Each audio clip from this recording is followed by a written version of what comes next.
বলতেছি। ধর।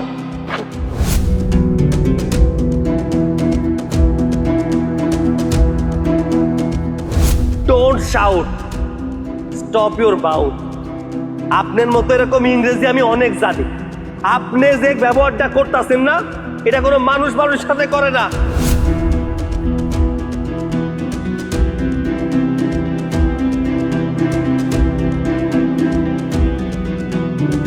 স্টপ। এই রুমে তুই থাকতে পারবি। তুমি কারে কি কইতাছ? অবশ্যই তোকে। কেন, এই ঘরে কি তুই ছাড়া আর কেউ আছে নাকি?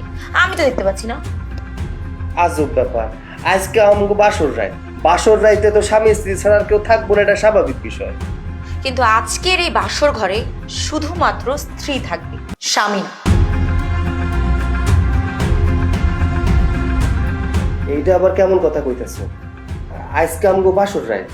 হ্যাঁ, আমি জানি যে আজকে আমাদের বাসর রাত, আর এই রাতটা নিয়ে প্রত্যেকটা মেয়ের অনেক বেশি স্বপ্ন থাকে। কিন্তু আমার বেলায় না, ব্যাপারটা পুরোপুরি উল্টা।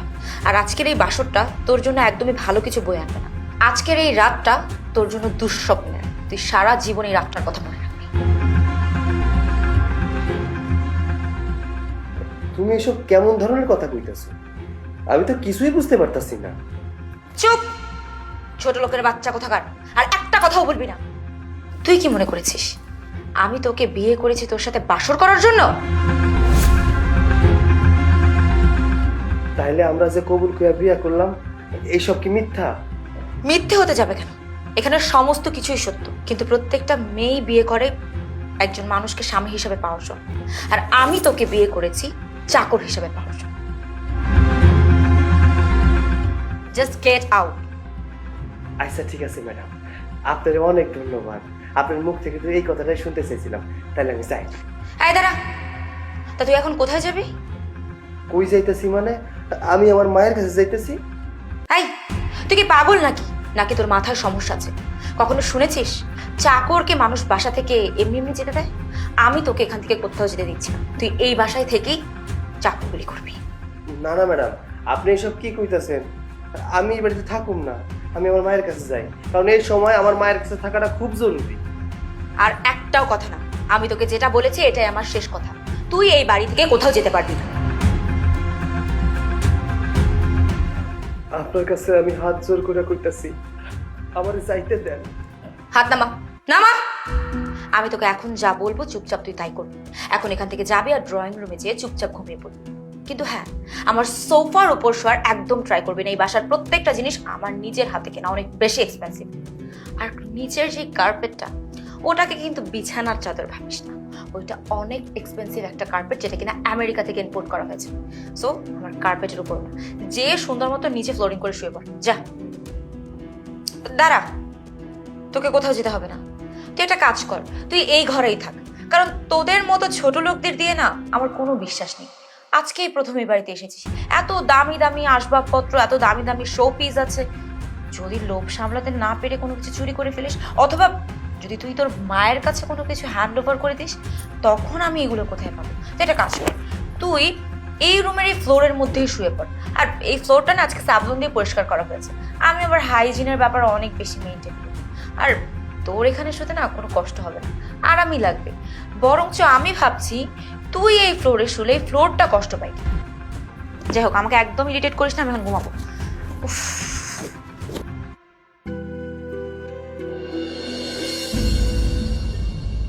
আমি তোমার আর তোমার মেয়ের কথাবার্তার কোনো মিল খুঁজে পাচ্ছি না। কোটিপতি বাবার একমাত্র মেয়ে হয়ে কি করে এরকম একটা দিন মজুর ছেলেকে বিয়ে করে বাড়ি নিয়ে আসলো, আর তুমি তার সাথে তাল মিলালে? আচ্ছা, আমার কি কিছু করার ছিল? তুমি আমাদের মেয়ের জেদ সম্পর্কে জানো না? হ্যাঁ, নাকি নতুন করে তোমাকে সব বলতে হবে আবার? আমি তো আমার মেয়ের দোষ দেব না, আমি দোষ দিব তোমার। ছোটবেলা থেকে আমার মেয়ে যা জেদ করেছে তুমি তা সব পূরণ করেছো।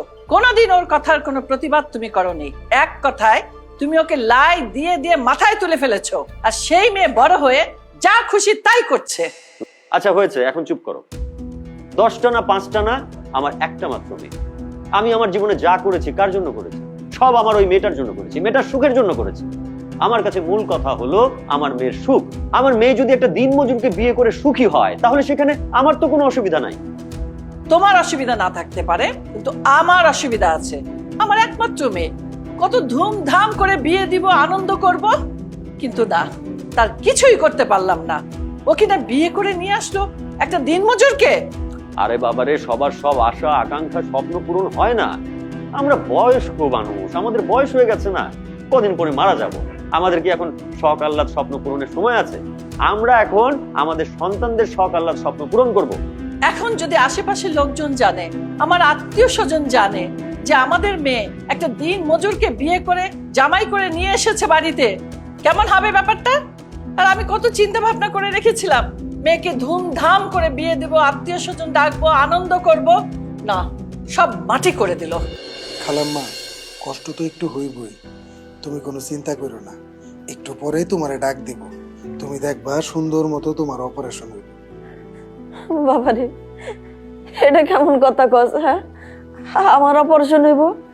আমার সৈকত কই? আমি আমার সৈকতের সাথে অপারেশন করুম না, সৈকত রাইনা দিবা জান। আরে এত চিন্তা করো না তো, তুমি দেখবা অপারেশন শুরু হওয়ার আগেই সৈকত আয়া পড়বো। ও বাজান, জীবনে হাসপাতালে আই নাই, আমার না কেমন জানি ডর ডর করতেছে।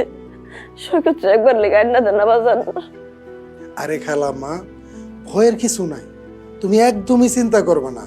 সৈকত ডাক্তার গো কয়ে গেছে যা যা দরকার হেরা দিব, আবার আমার কাছে কিছু নগদ টাকাও দিয়ে গেছে। যদি জরুরি কোনো কিছু আনা লাগে আমি যেন সাথে সাথে আনতে পারি। আর আল্লাহর উপরে ভরসা রাখো, দেখবা সব ঠিক হয়ে যাবে। বাবারে, আমি তো সব কথা বুঝছি, তারপর তুই আমার কথা রাখ। আমার পোলাটার আমার কাছে আইনা দে, একটা নজর আমি দেখি। খালাম্মা, তুমি তো বুঝোই আমরা গরিব মানুষ, কাম না করলে তো আর পেটে ভাত চাইব না। তাছাড়া পুরো ফ্যাক্টরিটা সৈকত একলা সামলায়, ওর উপরে ফ্যাক্টরির মেলা দায়িত্ব আছে। এই জন্য সৈকত আমারে কইছে যে তুই মায়ের কাছে থাক, এই দিকটা আমি সামলাই। রোগীর কি অবস্থা ভালো না? আচ্ছা, চিন্তা করবেন না, একটু পরে আমরা রোগীকে ওটিতে নিয়ে যাব। এর মধ্যে কোনো কিছু খাওয়াবেন না কিন্তু ভুলেও, 8 ঘন্টার মধ্যে কিন্তু কিছু খাওয়ানো যায় না, ঠিক আছে? ঠিক আছে ডাক্তার সাহেব। ধন্যবাদ। দেখছো খেলা, ডাক্তার কি কয়ে গেল, একটু পরেই তোমার এই অপারেশন থিয়েটারে নিয়ে যাব। তোমার অপারেশন খুব সুন্দরভাবে হইব। তুমি এত ঘাবড়াইতেছো কেন? আল্লাহর উপর ভরসা রাখো। বাজান, আমার সৈকত কই? আমি আমার সৈকতের সাথে অপারেশন করতে চাবো না। কিরে, কি অবস্থা? মা কি করে? খালাম্মারে অপারেশন থিয়েটারে নিয়ে গেছে, তুই কোনো চিন্তা করিস না। বন্ধু শোন, যা যা হয় হাসপাতালে আমার একটু পর পর জানাইস। তুই তো জানিস মা ছাড়া এই দুনিয়ায় আমার কেউ নাই। আচ্ছা, তুই কোনো চিন্তা করিস না, আমি আছি তো। যে মনে হয় ডাক্তার ডাকতেছে। এই, কি সমস্যা তোর? তুই এখনো পর্যন্ত জেগে আছিস কেন?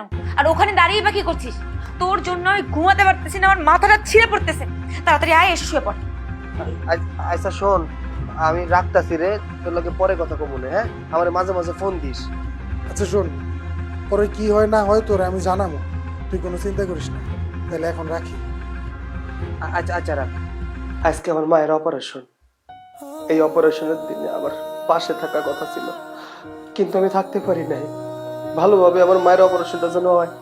আল্লাহ, আমি তোমার কাছে কিচ্ছু চাই না, শুধু এতটুকুই চাই, আমার মা যেন সুস্থ হয়ে যায়, ভালোভাবে বাড়ি ফিরে আসতে পারে।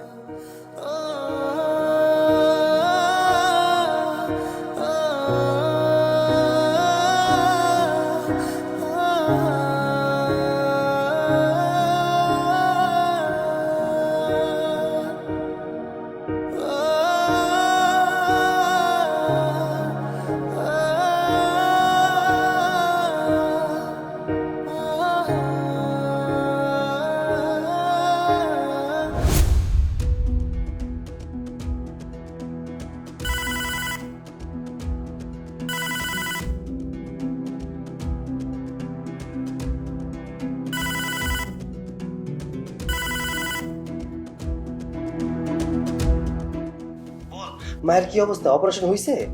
হ, খালাম্মা ভালো আছে, আল্লাহর রহমতে অপারেশন হয়েছে। কিন্তু কিন্তু কিন্তু কি কিসের চিন্তা ক চুপ করে আছিস কেন? খালাম্মা না, রক্ত লাগবো, কিন্তু এখন তো রক্তর ব্যবস্থা করতে হইব। রক্ত লাগবো? রক্ত লাগবো তাহলে এক কাম কর, ডাক্তাররে ক। ডাক্তাররা যদি না দিতে পারে তাহলে এক কাম কর, ওই যে ব্লাড ব্যাংক আছে না, ওই ব্লাড ব্যাংকে যা। ব্লাড ব্যাংকে গেলে ওই জায়গাতে রক্ত দিয়ে দিব। শোন দোস্ত, হ্যাঁ তুই একটু মার পাশে থাক, হ্যাঁ মার যা যা লাগে সবকিছু দে। আচ্ছা আচ্ছা, তুই এখন রাখ, আমি ব্যবস্থা করতেছি, তুই কোনো চিন্তা করিস না। এই ছোট লোকের বাচ্চা, তোকে না আমি একবার বলেছি যে তোর জন্য যাতে আমার ঘুমে কোনো ডিস্টার্ব না হয়, তুই স্টিল নাও এখনো পর্যন্ত ফোনে কথা বলছিস। তোর ফোন তো আমি কি সমস্যা? এই ফোন দিয়ে কার সাথে কথা বলা হচ্ছে? আমার বন্ধুদের কথা কইতেছিলাম, আমার মা তো হাসপাতালে, রক্ত লাগবো, এর জন্য কথা কইতেছি। আমার কাছে দেন একটু ইম্পর্টেন্ট কথা কইতেছি। এই তো কি হয়েছে? তোর মা রক্ত লাগবে তো কি হয়েছে? রক্ত এখানে যারা আছে তারা ম্যানেজ করবে, আর এই সমস্ত গরিব ফকিরদের রক্ত ম্যানেজ করার কোনো ব্যাপার নাকি? এগুলো তো রাস্তাঘাটে পাওয়া যায়। আপনি সব কি কইতেছেন? আমার মার রক্ত লাগবে, আপনি উল্টা পাল্টা কথা কইতেছেন। দেন আমার মার নিয়ে কোনো উল্টা পাল্টা কথা কইেন না। আমি একটু রক্তের ব্যবস্থা করে দিই, তারপরে যা মন চায় আপনি তাই কইেন। ফোন না, ফোনের জন্য, এই ফোনটার জন্য আমার ঘুম নষ্ট হয়েছে। তোর এই ফোন না তো ফোন আমি ফোন এবার এবার কি করবি? চুপচাপ এখানে ঘুমিয়ে পড়, আর না হলে কিন্তু শিকল দিয়ে পাইতে আটকায় রাখবো। আপনি এটা কি করলেন? আমার ফোনটা ব্যাংকে মালাইলেন, আমি কেমনে কথা তুই কি ঘুমাবি?